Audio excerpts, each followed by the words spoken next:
Tools کے طور پر اس کو ہم استعمال کر سکتے ہیں. بہرحال جی شہاب عنایت ملک صاحب اپنے خیالات. محترم پروفیسر خواجہ اکرام صاحب، پروفیسر وکیل صاحب، ہمارے بھائی امتیاز صاحب، میں نے بڑی دیر کے بعد آپ کو ریکگنائز کیا، میرا سلام ہو آپ کو. اور اس سیمینار میں شامل اردو کی اسکالر حضرات اور جو اس پروگرام کو دیکھ رہے ہیں، میں اپنی طرف سے اور شعبہ اردو جموں یونیورسٹی کی طرف سے مبارکباد پیش کرتا ہوں کونسل کو کہ جنہوں نے اس اہم موضوع پر ویبینار کا انعقاد کیا. میں نے اپنا پرچہ لکھ کر میل کر دیا ہے کونسل کو، اور جس میں نے یہ ذکر کیا ہے کہ وقت کی ایک اہم ضرورت ہے آن لائن اردو ادب کی تدریس اور ترویج. لیکن میں پورا پیپر نہیں پڑھوں گا، میں بس آپ سے گفتگو کرنا چاہتا ہوں صرف 5 منٹ کی. یہ جو پیپر میں نے تحریر کیا ہے، اس میں ابتدا میں نے جو ڈفرینٹ ٹیچنگ میتھڈس ہیں تدریس کے اردو زبان و ادب کے حوالے سے، جو اس وقت رائج ہیں یا جن کا استعمال ہم روزمرہ کی زندگی میں کرتے ہیں یا کووڈ-19 کے آنے سے پہلے کر رہے تھے، ان کا تفصیلی ذکر کیا ہے. اور پھر میں نے اس بات کا ذکر کیا ہے جس میں نے discussion method, group discussion method, seminar کا جو ہمارا تصور ہے اس پر میں نے گفتگو کی ہے، کوشچننگ میتھڈ اس کا میں نے ذکر کیا ہے، سٹوری ٹیلنگ میتھڈ اس کا میں نے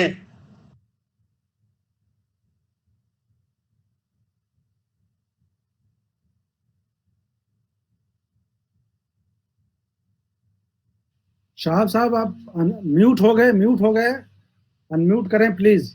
شہاب بھائی آپ انمیوٹ کریں خود کو. ڈاکٹر صاحب انمیوٹ کریں. جی اب ٹھیک. نہیں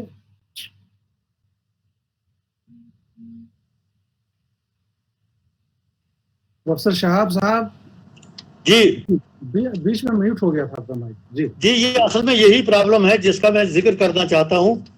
میں یہی کہتا ہوں کہ آپ بات کریں کہ ہم لوگوں کو بھی ایک ورکشاپ کی ضرورت ہے تاکہ ہم آہنگی ہو جائے. نہیں، اصل میں جو میں نے میتھڈز کا ذکر کیا کہ نقالی کا میتھڈ ہے، سانگ اینڈ ایکشن میتھڈ ہے جو ہم آج تک یوز کرتے آ رہے ہیں. جی. اور اس کے بعد جب سائنس اور ٹیکنالوجی نے بہت زیادہ ترقی کی تو کمپیوٹر کی ایجاد نے پورے دنیا کو ایک گاؤں کے اندر سمیٹ دیا ہے. تو درس و تدریس میں بھی حیرت انگیز تبدیلیاں جو ہیں وہ رونما ہوئی. اور کووڈ-19 کے بعد جو حالات ابھر کر سامنے آئے ہیں اور جس طرح سے حکومت نے آن لائن ٹیچنگ کے لیے کہا، اس کی روشنی میں یہ کہنا چاہتا ہوں کہ اگرچہ کہ یہ آن لائن، چاہے وہ آن لائن میتھڈ چاہے کوئی بھی ہو، چاہے ہم زوم سے لے لیں، گوگل سے لے لیں یا واٹس ایپ سے لے لیں یا کوئی دوسرا طریقہ اختیار کریں، یہ ابھی ہمارے ملک میں پاسبل نہیں ہے. اور خاص کر میں جموں و کشمیر کی بات کرتا ہوں کہ جموں و کشمیر میں بدقسمتی سے یہاں سال میں 8 مہینے جو ہے وہ نیٹ حالات کی وجہ سے بند رہتا ہے. بڑی مشکل سے جموں و کشمیر میں